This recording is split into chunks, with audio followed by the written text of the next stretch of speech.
ವಿಶೇಷವಾಗಿ ನಾವೆಲ್ಲ ರೈತರ ಇವತ್ತು ಬೆಳಗ್ಗೆ ತಾನೇ ನಾನು ರೈತರ ಸಂತೆ ಹೋಗಿದ್ದೆ ಯೂನಿವರ್ಸಿಟಿಲಿ. ಜೊತೆಗೆ ಕೃಷಿಕರ ದಿನಾಚರಣೆಯನ್ನು ಕೂಡ ರೈತರ ದಿನಾಚರಣೆಯನ್ನು ಕೂಡ ಆಚರಣೆಯನ್ನ ಮಾಡ್ತಾ ಇದ್ದೇವೆ. ನಮ್ಮ ಚರಣ್ ಸಿಂಗ್ ಅವರ ಜನ್ಮದಿನ ನೆನಪಿನಲ್ಲಿ ಆಚರಣೆ ನಡೀತಾ ಇದೆ. ಅಲ್ಲಿ ಬಹಳ ರೈತರು ಬಂದು ಸಂತೆಯಲ್ಲಿ ಮಾರದಂತ ಎಲ್ಲ ಪದಾರ್ಥಗಳನ್ನ ಇಟ್ಟಿದ್ರು. ಸುಮ್ಮನೆ ಸಾವಿರಾರು ಜನ ಬಂದು ಖರೀದಿ ಮಾಡ್ತಾ ಇದ್ರು.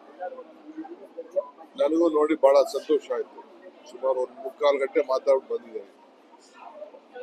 ಇಲ್ಲಿ ನಮ್ಮ ವಾಸವಿ ಸಂಸ್ಥೆಯವರು ಪ್ರತಿ ವರ್ಷ ಅವರೆಕಾಳ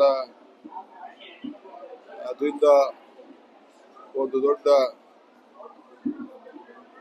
ಸಮ್ಮೇಳನ ಟೈಪ್ ಮೇಳವನ್ನ ಮಾಡ್ತಾ ಇದ್ದಾರೆ. ಅವರೆಕಾಳಿನಿಂದ ನೂರಾರು ಪದಾರ್ಥಗಳನ್ನ ಒಂದು ತಯಾರು ಮಾಡಿ ಅದರ ರುಚಿಯನ್ನ ಬೆಂಗಳೂರಿನ ನಾಗರಿಕರಿಗೆ ಸವಿಸ್ತಾ ಇದ್ದಾರೆ. ಹಣ್ಣಿನ ರಾಜ ಮಾವಿನ ಹಣ್ಣು, ಕಾಳುಗಳ ರಾಜ ಅವರೆಕಾಯಿ. ನಾನು ಬೆಂಗಳೂರು ಜಿಲ್ಲೆಯವರು. ನಮ್ಮ ಮಾಗಡಿ ಅವರೆಕಾಯಿ ಅಂದ್ರೆ ಬಹಳ ಫೇಮಸ್. ಒಳ್ಳೆ ಸೊಡಗು ಬರೀ ಚಳಿಗಾಲದಲ್ಲಿ ಮಾತ್ರ ಇತ್ತು. ಇವತ್ತು ಎಲ್ಲಾ ಕಾಲದಲ್ಲೂ ಕೂಡ ಅವರೆಕಾಯಿ ಸಿಗ್ತಾ ಇದೆ. ಈಗ ನಾನು ಬೆಳಗ್ಗೆ ಯೂನಿವರ್ಸಿಟಿ ಕ್ಯಾಂಪಸ್ ಅಲ್ಲಿ ನೋಡಿದೆ, ಕೋಲಾರನಿಂದ ಬಹಳ ಬಂದಿತ್ತು. ಈಗ ಅವರೆಕಾಯಿನ ಬಿಡಿಸೋಂತ ಒಂದು ಮಿಷಿನ್ನೇ ನಮ್ಮ ಯೂನಿವರ್ಸಿಟಿಯವರು ತಯಾರು ಮಾಡಿದ್ದಾರೆ. ನಂಗೆ ತೋರಿಸಿದ್ರು ಆ ಕಾಳನ್ನ ಯಾವ ರೀತಿ ಎಳೀತಾರೆ. ಒಂದು ಕಾಳಿಗೊಂಚೂರು ಕೂಡ ತೊಂದರೆ ಆಗದೆ ರೀತಿಲಿ ಅವರ ಮಿಷಿನು ಬಿಡಿಸ್ತಾ ಇದೆ. ಸೊ ಇದು ಮುಂದಕ್ಕೆ ಅದು ಹೊಸದಾಗೆ ಬರ್ತದೆ.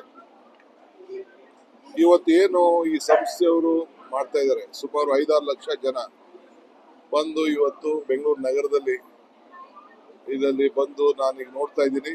ಎಲ್ಲ ಹೆಣ್ಮಕ್ಳು, ಎಲ್ಲ ಯುವಕರು, ಹಿರಿಯರೆಲ್ಲ ಬಂದು ಬಹಳ ಸಂತೋಷದಿಂದ ಈ ಹೊಸ ಈ ಅವರೆಕಾಯಿನಿಂದ ಏನೆಲ್ಲ ಪದಾರ್ಥಗಳು ಮಾಡ್ಬೋದು. ಐಸ್ ಕ್ರೀಮ್ ಇಂದ ಹಿಡಿದು ಚಿತ್ರಾನ್ನ, ದೋಸೆ, ಸ್ಯಾಂಡ್ವಿಚ್ಚು, ಪಾನಿಪುರಿ. ನಾನು ಪಾನಿಪುರಿ ತಿಂದೆ, ಸ್ಯಾಂಡ್ವಿಚ್ ನೋಡಿದೆ, ಲಾಸ್ಟ್ ಟೈಮ್ ದೋಸೆ ತಿಂದಿದ್ದೆ, ಎಲ್ಲ ಕೂಡ ನೋಡಿದ್ದೆ. ಸೊ ನನಗೂ ಅವರೆಕಾಳು ಅಂದ್ರೆ ಬಹಳ ಇಷ್ಟ. ನಮ್ಮ ಮನೆಯಲ್ಲಿ ಮೊದಲಿಂದ ಕೂಡ ಅವರೆಕಾಳನ್ನ ಅನೇಕ ಪದಾರ್ಥಗಳನ್ನ ಮಾಡ್ತಾರೆ. ನನ್ನ ಮಿತ್ರ CK ಚಂದ್ರು ಒಂದು ಕಾರ್ಯಕ್ರಮದಲ್ಲಿ ಅವರೆಕಾಳು ಉಪ್ಪಿಟ್ಟು ಮಾಡಿಕೊಟ್ಟಿದ್ದ. ಸೊ ನನಗೆ ಬಹಳ ಇಷ್ಟ ಅಂತೇಳಿ. ಹಂಗೆ ಇವತ್ತು ನಾವೆಲ್ಲ ಈ ಒಂದು ಬೆಂಗಳೂರು ನಾಗರಿಕರಿಗೆ ಪ್ರೋತ್ಸಾಹ ಕೊಡಬೇಕು. ರೈತರಿಗೂ ಅನುಕೂಲ ಆಗಬೇಕು, ವರ್ತಕರಿಗೂ ಅನುಕೂಲ ಆಗಬೇಕು, ಉದ್ಯೋಗ ಸೃಷ್ಟಿ ಆಗಬೇಕು. ನಮ್ಮ ಸಂಸ್ಕೃತಿ, ನಮ್ಮ ಇತಿಹಾಸ, ನಮ್ಮ ರೈತರು ಬೆಳೆದಂತ ಪದಾರ್ಥಗಳಿಗೆ ಒಳ್ಳೆ ಬೆಲೆ ಸಿಕ್ಕಬೇಕು. ಸೊ ಇದು ಇಂಟರ್ನ್ಯಾಷನಲ್ ಮಾರ್ಕೆಟ್ಗೆ ಜನ ಆಕರ್ಷಣೆ ಆಗಬೇಕು. ಈ ಬೆಂಗಳೂರು ಸುತ್ತಮುತ್ತಲ ಮಾತ್ರ ಈ ಅವರೆಕಾಯಿನ ಬೆಳೀತಾರೆ. ಇದೇ ಬೆಳಗಾಂನಲ್ಲಿ ಬೆಳೆದಿಲ್ಲ. ಮೊನ್ನೆ ಬೆಳಗಾಂ ಹೋದಾಗ ನಾನು ಕೇಳಿದೆ. ಸೊ ಅದಕ್ಕೆ ನೆಕ್ಸ್ಟ್ ಡೇ ನನ್ನ ತರಿಸಿ, ನನಗೆ ನಮ್ಮ ಸ್ನೇಹಿತರು ಬೆಂಗಳೂರಿಂದ ತರಿಸಿ ಅಲ್ಲಿ ಉಪ್ಪಿಟ್ಟು ಮಾಡಿಕೊಟ್ಟಿದ್ರು. ಹಂಗೆ ಇದು ವಿಶೇಷವಾಗಿ ಈ ಭಾಗದಲ್ಲಿ ಈ ಭೂಮಿಲಿ ಬೆಳೆಯುವಂತ ಈ ಅವರೆಕಾಯಿಗೆ ನಾವು ಪ್ರೋತ್ಸಾಹ ಕೊಡಬೇಕಾದ್ದು ನಮ್ಮ ಕರ್ತವ್ಯ.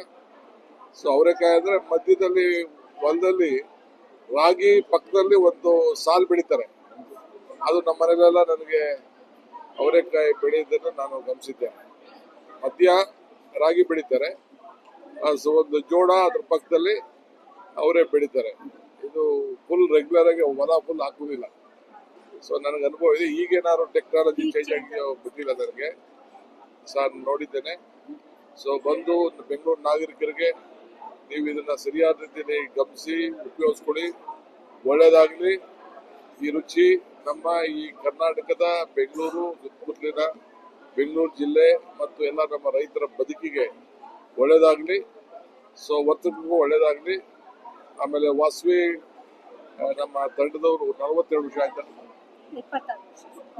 26 ವರ್ಷದಿಂದ ಮಾಡ್ತಾ ಇದ್ದಾರೆ. ನಮ್ಮ ಯುವರಾಜ್ ಕೂಡ ಬಹಳ ಪ್ರೋತ್ಸಾಹ ಕೊಡ್ತಾ ಇದ್ದಾರೆ. ಸೊ ನಾವೆಲ್ಲ ಸೇರಿ ಇದಕ್ಕೆ ಪ್ರೋತ್ಸಾಹ ಕೊಡಬೇಕು ಅಂತೇಳಿ ಬಂದಿದ್ದೇವೆ. ಅವರೆಲ್ಲ ಶುಭವಾಗ್ಲಿ.